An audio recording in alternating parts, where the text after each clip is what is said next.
नमस्कार। मैं जर्नलिस्ट रोहित शर्मा, आप सबका स्वागत है। दोस्तों, मेरा मन बिल्कुल भी तैयार नहीं हो रहा था कि मैं ज्योति मौर्य और आलोक को लेकर ये वीडियो बनाऊं, लेकिन अभी हाल ही में मैंने राज तक की न्यूज एंकर चित्रा त्रिपाठी का वीडियो देखा और उसमें उन्होंने जिस तरह से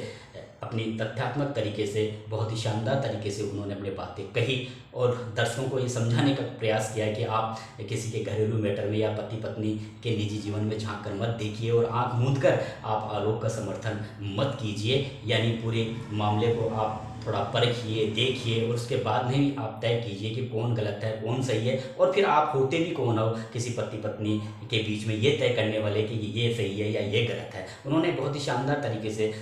एक वीडियो तैयार करके आपके सामने समक्ष किया, तो वो वीडियो मैंने भी देखा और उसके बाद में मेरा भी मन हुआ कि मैं एक वीडियो अपनी तरफ से थोड़ा जो चित्रा त्रिपाठी ने जो बातें कही है उन बातों को थोड़ा मैं आगे बढ़ाने की कोशिश की करूं। हालांकि मैं मेरे अब तक के पत्रकारिता के जीवन में मैंने किसी पति पत्नी के रिश्तों को लेकर अगर कोई इस तरह का मैटर मेरे पास में आता है, पति पत्नी के बीच में विवाद का, तलाक का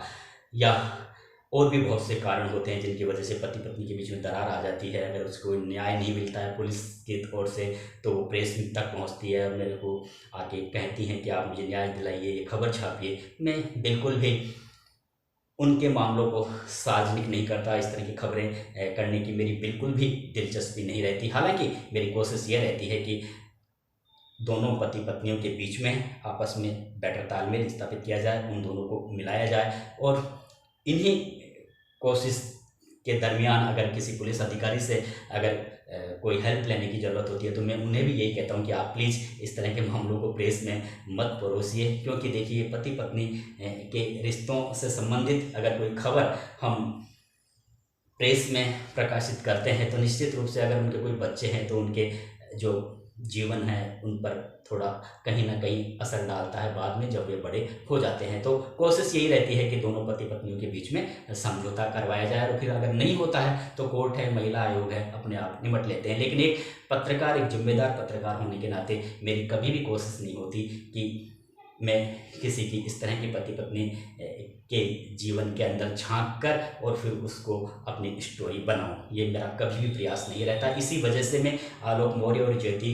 के मैटर को लेकर मैं बिल्कुल वीडियो तैयार नहीं कर रहा था। बहुत से लोग कहते थे यार इतना जोर शोर से ये मामला चल रहा है सोशल मीडिया पर, आप भी कुछ इस तरह का कोई वीडियो बनाकर पेश कीजिए, लेकिन मैं अपने आप इस तरह के मैटर से मैं दूरी बनाया हुआ था। लेकिन जब मैंने चित्रा त्रिपाठी का वीडियो देखा तो लगा कि हिंदुस्तान में एक पहली न्यूज एंकर ऐसी है जिसने हौसला दिखाया, हिम्मत दिखाया और एक ऐसा वीडियो बनाया जो कहीं ना कहीं एक सच्चाई दर्शा रहा था। हालांकि उन्होंने खुले तौर पर यह तो नहीं कहा कि इस मैटर में ज्योति मौर्य बिल्कुल सही है और आलोक गलत है, लेकिन उन्होंने जिस तरह से ज्योति के पक्ष में भी बातें कही तो कहीं ना कहीं वो दिल को छूने वाली बातें थी। इसलिए फिर मैंने सोचा कि मुझे भी इस तरह का वीडियो बनाना चाहिए। देखिए,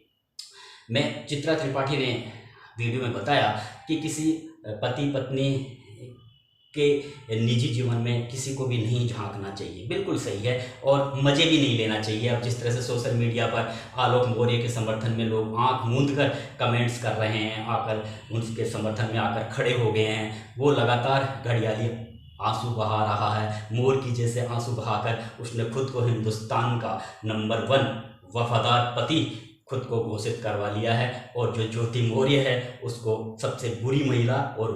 बेवफा पत्नी उसने एक तरीके से घोषित करवा दिया है दर्शकों की ओर से। यानी जो बातें वो कह रहा है कहीं ना कहीं ऐसा दिखता है कि जहाँ तक मेरी सोच है, जहाँ तक मैंने क्राइम रिपोर्टिंग लंबे समय तक की है, इस मामले में कहीं ना कहीं जितनी गलती ज्योति मौर्य की है उससे कहीं ज़्यादा गलती मुझे आलोक की दिखती है। देखिए, वो जो पति पत्नी के बीच में जो चैटिंग होती है और वो चैटिंग अब सार्वजनिक कर रहा है, तो कहीं ना कहीं जब आप उससे बातचीत कर रहे थे तो निश्चित रूप से आपके दिमाग में कचरा भरा हुआ था, कपट भरा हुआ था। कोई प्लानिंग के तहत ही आपने उस तरह की चैटिंग सहेज कर रखी, आपने प्लानिंग के तहत ही उसे कुछ ऐसी बातें कही जिससे वो भड़के और भड़कने के बाद में कुछ शब्द ऐसे बोले जो आपके पक्ष में जाए बाद में। तो हो सकता है आपके दिमाग में पहले से ही कचरा भरा हुआ था और एक सुनियोजित रणनीति के तहत आपने उससे चैटिंग की, बातचीत की, जो अब उसी चैटिंग को आधार बनाकर आप पब्लिक से अपना सपोर्ट ले रहे हैं, वो बिल्कुल गलत है आलोक मौर्य। देखिए, चित्रा त्रिपाठी ने यह भी कहा कि अगर बार बार आलोक यही कहता है कि मैंने पैसे लगाए हैं, मैंने मजदूरी की है, मैंने तनख्वाह, मेरी पूरी तनख्वाह आप पर खर्च की है, पैसा लगाया है, पानी की तरह पैसा बहाया है, मेरे परिवार ने पूरा सपोर्ट किया है ज्योति का, तब जाकर वो पीसीएस अधिकारी बनी है। अगर कोई पैसों के बल पर ही अगर कोई अधिकारी बनता है तो हिंदुस्तान में अनेकों करोड़पति हैं। बना लो अपनी पत्नियों को आईएएस अफसर, अगर पैसों के दम पर ही कोई बनता है तो। अगर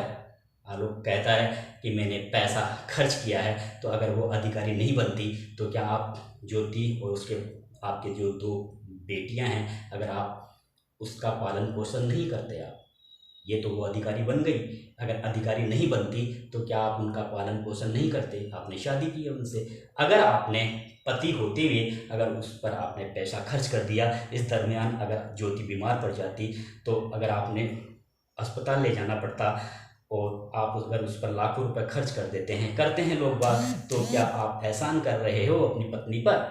वो आपकी पार्टनर है, आपकी लाइफ पार्टनर है। अगर आप उस पर पैसा खर्च कर रहे हो तो कोई एहसान आप नहीं कर रहे हो। अब आप इस तरह की बातें जब आप खुद खुलकर पब्लिक में कह रहे हो तो निश्चित रूप से जिस दिन वो पीसीएस अधिकारी बनी थी, शायद उसी दिन से आप उसके सामने सीना तान कर खड़े हो गए थे और कह रहे थे कि देख, मेरी वजह से तू अधिकारी बनी है, मैंने तेरे को पैसा बहाकर तेरे पर मैंने तेरे को अधिकारी बनाया है। हो सकता है आपने ऐसी बातें कही हो उसको, एक लिमिट तक उसने इस तरह की बातों को एक्सेप्ट किया हो, और जब आप लिमिट से ज़्यादा हर पल आप उसे यही ताना देते रहोगे कि देख, मैंने तेरे को पीसीएस अधिकारी बनाया, जिस तरह से आप पब्लिक को कह रहे हो, आपने उसको भी, ज्योति मौर्य को भी ऐसा ही बोला होगा, तो कहीं ना कहीं फिर आत्मसम्मान को तो ठेस पहुंचेगी। आखिर वो भी पीसीएस अधिकारी है, और फिर क्या पैसे की वजह से ही वो अधिकारी बनी है? उसकी मेहनत का क्या हुआ? उसने जो रातें जो नींद अपनी हराम करके पूरी रात भर पढ़ के, अगर उसने कठिन तपस्या मेहनत करके पढ़ाई की है, उसके बाद में उसने एग्जाम पास किया है, इंटरव्यू पास किया है, एक लंबी प्रक्रिया से वो गुजरी है, तो क्या उसने उसके लिए मेहनत नहीं की? यानी आपके पैसे नहीं इंटरव्यू में उसको पास करवा दिया, आपके पैसे नहीं उसको परीक्षा का जो लगी थी उसमें पास करवा दिया, उसकी तो कोई मेहनत ही नहीं थी। तो आप बार बार अगर आप ये कहेंगे कि मैंने उसको पैसा बहाया, मैंने उस पर पैसा बहाया,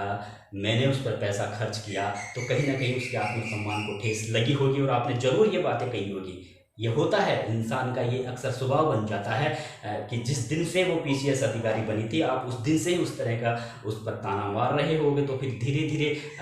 पति के प्रति जहर जो बनना उसके दिल में या उसके मन में, जो जहर का एक बूंद पहले आपने डाली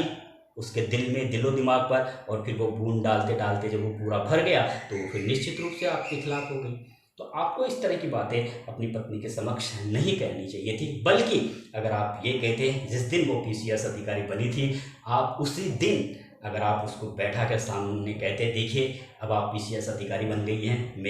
मैं एक तरीके से चतुर्थ श्रेणी कर्मचारी हूं, अब आपके साथ ऑफिसर्स की आपकी मीटिंग होगी, और जब ऑफिसर्स मिलते हैं तो घर गृहस्थी की भी बातें करते हैं, तो कहीं ना कहीं आपको ठेस पहुंचेगी कि जब मेरे बारे में वो पूछेंगे, फिर आप बताओगे तो आपका दिल काफ़ी दुखेगा। तो मैं अपना या तो काम बदल लेता हूँ, किसी बिजनेस में चला जाता हूँ और कुछ मेहनत करता हूँ, ताकि आपको कहीं ऑफिसर्स की मीटिंग में या ऑफिसर्स के सामने नीचा नहीं देखना पड़े। और अब आप अपनी अच्छी तरह से अपने जीवन की शुरुआत कीजिए, और मैं अब दूसरी पारी शुरू करता हूँ, इस नौकरी को रिजाइन करता हूँ, या तो कोई एनजीओ शुरू करता हूँ या कोई बिजनेस शुरू करता हूँ, और मैं भी आपकी तरह आपके सपोर्ट से, मैंने आपको सपोर्ट किया, आप मुझे सपोर्ट कीजिए। और निश्चित रूप से वो पीसीएस अधिकारी बन गई थी, तो आपको अगर कोई प्रशासनिक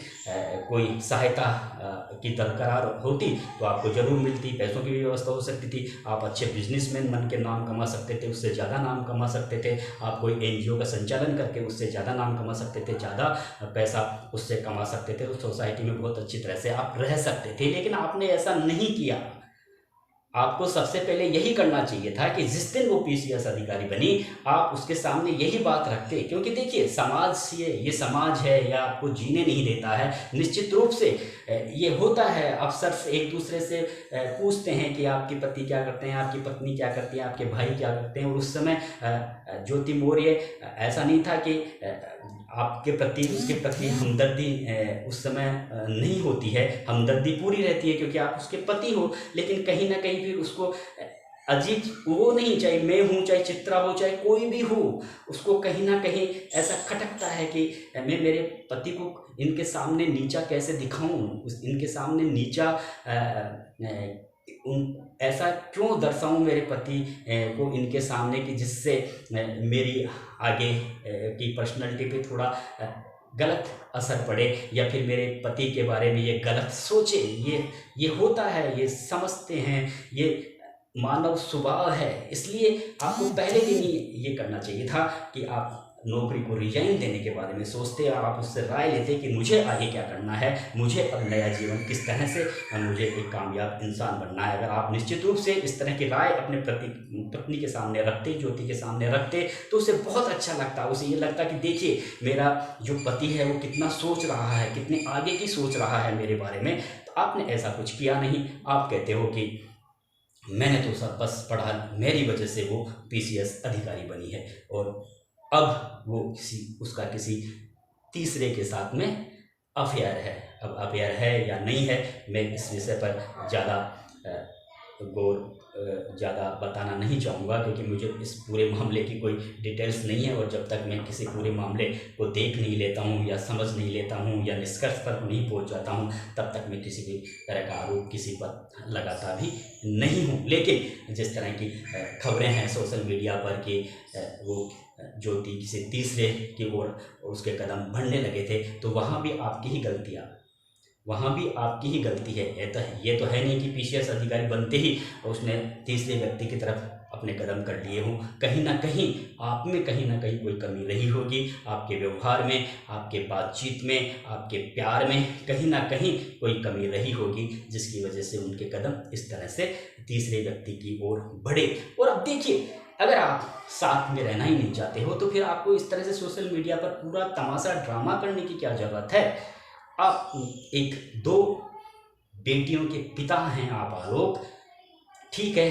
आप दोनों के बीच में अगर तलाक हो जाता है, ज्योति शादी कर लेती है किसी से, या आप किसी और से शादी कर लेते हैं, लेकिन वो जो 2 बच्चियां हैं उसके साथ में आपका जो दिल का जो अटैचमेंट है वो हमेशा रहेगा। उसके पिता आप ही हो। हालांकि मुझे नहीं पता वो कितने साल की है आपकी दोनों बेटियां, लेकिन कहीं ना कहीं वो जो दिल वाला अटैचमेंट है वो कभी भी आपसे अलग नहीं होगी, वो दोनों बेटियां। और अगर आप उन दोनों बेटियों को अपने से अलग करते हो, तो फिर आप इंसान कहलाने के लायक ही नहीं हो। देखिए,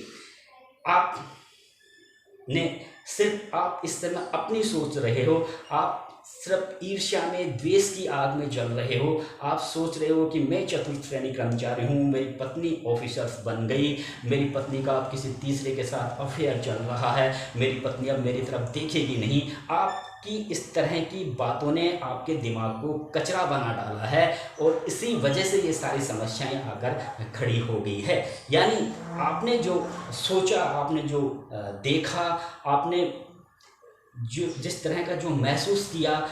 वो कहीं ना कहीं फिर आपने उसको अपने व्यवहार में डाल लिया, और व्यवहार में आप इस कदर बदल गए कि आप पहले वाले आलोक ज्योति को नज़र नहीं आए, जिसकी वजह से वो धीरे धीरे आपसे अलग होती रही। मेरा कहने का मतलब ये है कि कम से कम आप अपनी दोनों बेटियों की ओर देखते। जिस तरह से आप अपनी पत्नी की बातों को सार्वजनिक कर रहे हो, सोशल मीडिया को दिखा रहे हो, लोग तो तालियां बजा रहे हैं, मज़े ले रहे हैं, कल को आप पर भी तालियां बजाएंगे, आपको भी आपके ही समाज के लोग कहेंगे कि यार तू कैसा मर्द है जो अपनी पत्नी को नहीं रख पाया। कल को लोग आपको भी इस तरह का ताना मारेंगे, जिस तरह से आज वो ताली बजा बजा कर, आँख मूंद कर आपका सपोर्ट कर रहे हैं। कल को वो ये हिंदुस्तान की पब्लिक है, ये आप पर भी इसी तरह का ताना कसेगी। इसलिए आप बेटर ये था कि जिस तरह से टीना डावी और आमिर अतर ने पहले दोनों के प्यार हुआ, उन दोनों के बीच में दोनों इंटेलिजेंट थे, फिर 1-1.5 साल तक शादी भी इनकी रही, और बाद में दोनों ने बड़े शानदार तरीके से इस मामले को शॉर्ट आउट किया, और तलाक लेकर दोनों ने अपने अलग अलग घर बना लिया और बड़े आराम से रह रहे हैं। कहीं कोई दिक्कत नहीं हुई, किसी ने भी किसी भी तरह की कोई कहानियाँ नहीं बनाई। इतना सोशल मीडिया पर इतना ज़्यादा कोई ये मामला इतना ज़्यादा ज़ोर शोर से छाया भी नहीं, यानी आराम से जबकि वो तो दोनों अलग अलग धर्म से ताल्लुक़ रखते थे, लेकिन इसके बाद में भी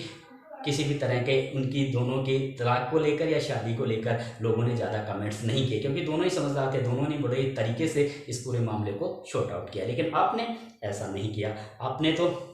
पूरे मामले को एक तमाशा बनाकर रख दिया और पूरे मामले में आपने ज्योति मौर्य को पूरी तरह से एक तरीके से विलेन बनाकर रख दिया, जबकि वो महिला है। महिला जितनी कोमल होती है, सरस्वती की, लक्ष्मी की और माँ काली का स्वरूप भी होती है, काफ़ी धैर्यवान होती है, धीरज रखती है, लेकिन जब उसका धैर्य टूट जाता है तो फिर वो चंडी का रूप धारण करते भी देर नहीं लगाती है। लेकिन आपने बिना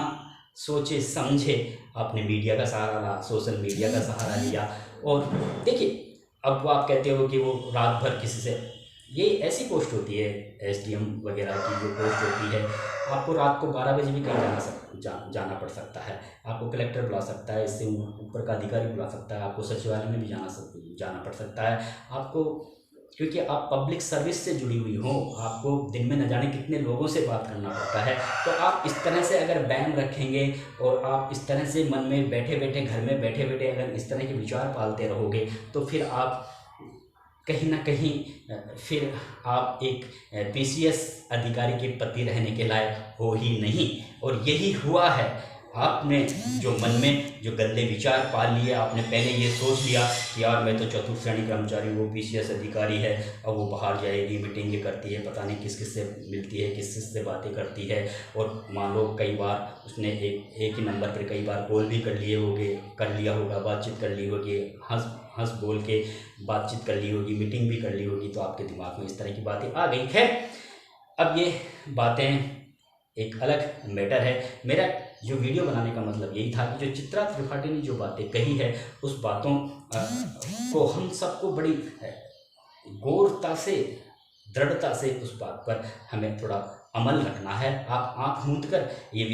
ये तय मत कीजिए कि इस पूरे मामले में आलोक सही है या फिर इस पूरे मामले में ज्योति सही है। जब तक आप पूरे मैटर को नहीं देख, मैं यहाँ पे जयपुर में बैठा हूँ, जयपुर में बैठा बैठा मैं ये नहीं कह सकता कि इसमें ज्योति की गलती है या इसमें आलोक की गलती है। ये मैटर तो कोर्ट तय करेगा, लेकिन ये मामला कोर्ट तक पहुँचे ही नहीं, इससे पहले भी बहुत से रास्ते बनते हैं। अगर आप एक बार फिर से एक अच्छा रास्ता बनाने की कोशिश करेंगे, और मैंने आपको जैसा कहा कि आप अगर पहले दिन ही अगर आप अपनी पत्नी के साथ इस तरह का संवाद करते हैं कि देखिए मेरा जो पद है काफ़ी छोटा है, आपकी मीटिंगों में, आपके ऑफिसर्स में जब घर गृहस्थी की बातें होंगी तो निश्चित रूप से कहीं ना कहीं आपको उस समय नीचा देखना पड़ सकता है। तो अब मैं अपनी नई पारी की शुरुआत करता हूँ, मैं अब अपना नया जीवन, एक नई दूसरी पारी की शुरुआत करूँगा, मैं इस नौकरी को रिजाइन करता हूँ और आपका कैरियर बन गया है। अब मैं आपके सहयोग से अपना कैरियर बनाऊँगा, या तो कोई अच्छा बिजनेसमैन बनूँगा या फिर कोई एनजीओ का संचालन करके सामाजिक कार्यों में नाम कमाऊंगा, ताकि मैं भी आपकी तरह से एक कामयाब इंसान समाज में कहला सकूं। फिर आप भी सीना तान कर आप अपने पति का एक तरीके से परिचय ऑफिसर से करवा सकती हैं। तो जरूर ज्योति को ये बातें एक्सेप्ट होती और वो ये सोचती कि देखिए कितना बड़ी बात मेरा पति बोल रहा है, कितनी दूर तक मेरा पति मेरे बारे में सोचता है, तो उसके प्रति उसके दिल में आपके प्रति प्यार की भावना और बढ़ जाती है। लेकिन आपने ऐसा नहीं किया। मैं एक दावे के साथ कह सकता हूं कि जिस दिन वो PCS अधिकारी बनी, आप उसी दिन से उसको ताना देने लग गए। उसी दिन से हो सकता है आपके परिवार वाले भी ताना देने लग गए होंगे कि देख, हमारे सामने ज़्यादा मत बोलना, हमारी तो तू पैर की जूती रहेगी, हमारी वजह से तू PCS अधिकारी बनी है, हमारे पैसों से PCS अधिकारी बनी है। तो आपने इस तरह का माहौल उसके सामने खड़ा किया होगा, तो फिर वो कैसे, मैं सिर्फ एक संभावना ही बता रहा हूँ कि आपने इस तरह का माहौल उसके सामने क्रिएट किया होगा, इसलिए उसका आपके प्रति जो पहले प्यार था, जिसकी वजह से 2-2 बेटियां आपके घर में आई, 2-2 लक्ष्मियां आपके घर में आई, फिर उसके आपके प्रति जब आप इस तरह की बातें बोलोगे तो ऐसा कौन सा इंसान होगा। एक सीमा तक कोई भी आदमी बर्दाश्त कर सकता है, लेकिन सीमा के बाहर कोई भी बर्दाश्त नहीं कर पाएगा। फिर खास तौर से आजकल के ज़माने में कोई लड़की इतना ज़्यादा बर्दाश्त कर भी नहीं पाती है, इसलिए क्योंकि वो पढ़ी लिखी है। इसलिए आपने कहीं ना कहीं गलत शुरुआत की थी, और उसी गलत शुरुआत का परिणाम है कि वो इस तरह से आपके खिलाफ चली गई और इस तरह से किसी और की तरफ उसके कदम गए हैं या नहीं गए हैं मैं फिर इस बारे में नहीं कहूँगा, लेकिन ओवरऑल इस पूरी कहानी में मुझे लगता है कि आलोक की गलती ज़्यादा है। नमस्कार दोस्तों।